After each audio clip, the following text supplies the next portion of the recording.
দেশব্যাপী সুনাম আর ব্যাপক চাহিদার কারণে পাবনায় গড়ে উঠেছে ১৫০টি দুধের ছানা তৈরির কারখানা। প্রতিদিন এ জেলা থেকে ছানা বিক্রি হয় প্রায় ৩৫,০০০ কেজি, যার বাজার মূল্য প্রায় ১.৫ কোটি টাকা। রাতুল ইসলাম সুমনের ক্যামেরায় উৎপল মির্জার রিপোর্ট।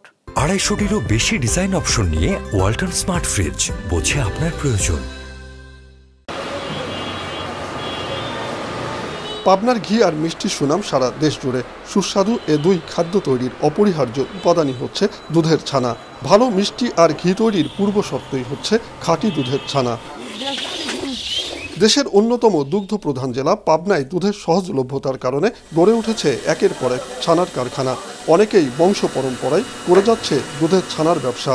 প্রতিটি কারখানা প্রতিদিন গড়ে ১ থেকে ১৫০ মণ দুধ দিয়ে তৈরি ছানা এখন জেলার গণ্ডি পেরিয়ে যাচ্ছে রাজধানী ঢাকাতেও।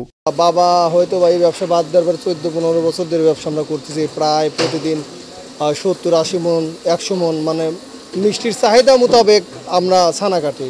মানে মিষ্টি ঢাকার বাজারে যত চাহিদা, অর্ডার ওরা যত বেশি দেবে তত আমরা এখানে ছানার কাজ করি। আর প্রতিদিন যেরকম অর্ডার বা আমাদের কোম্পানি চাহিদা দেয় যে ২,০০০ কি ৫,০০০ কি ১০,০০০ এরকম পর্যায়ে আমরা দুধ কিনি, নিয়ে এসে এগুলো আমরা কোম্পানিতে পাঠানো হয়। ছানা ব্যবসায়ীরা জানান ১ মণ দুধ থেকে ছানা তৈরি হয় গড়ে ৮ কেজি। প্রথমে দুধের ক্রিম কেটে ভালো করে জাল দেওয়া হয়, এরপর টক মিশিয়ে দুধ থেকে ছানা আলাদা করা হয়, পরে পানি ঝরিয়ে শুকানো হয় ছানা। দুধের আপনার ক্রিম সোয়েট করে আপনার জাল দিয়ে আপনার হলে দুধটা নাবানো হয়। নাবানোর পরে আপনার টক পানি দিয়ে আপনার ছানাটা কাটা হয়। দুধ বাঙাইতে হয়, বাঙাইতে তাপালে যায়, তাপাল থেকে ধরেন আধা ঘন্টা জাল দিয়ে ডামে আসে। জেলা প্রাণী সম্পদ অধিদপ্তর জানায় জেলার ৯টি উপজেলায় ছানা উৎপাদন কারখানা রয়েছে প্রায় ১৫০টি, যেখান থেকে প্রতিদিন উৎপাদন হয় প্রায় ৩৫,০০০ কেজি ছানা, টাকার অঙ্কে যার দাম প্রায় ১.৫ কোটি টাকারও বেশি। তারা দেশীয় পদ্ধতিতে গবাদি পশু লালন পালন করে সেখান থেকে যে উৎপাদিত দুধ, সেই দুধ থেকে কিন্তু তারা ছানা উৎপাদন করে এবং এই ছানাটার মূল্য অন্যান্য এলাকার চেয়ে এর মূল্য এবং কদর্য আছে।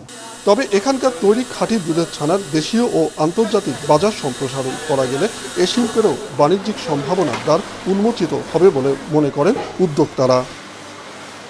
উৎপল মির্জা, বিজনেস রিপোর্ট, মাছরাঙা টেলিভিশন।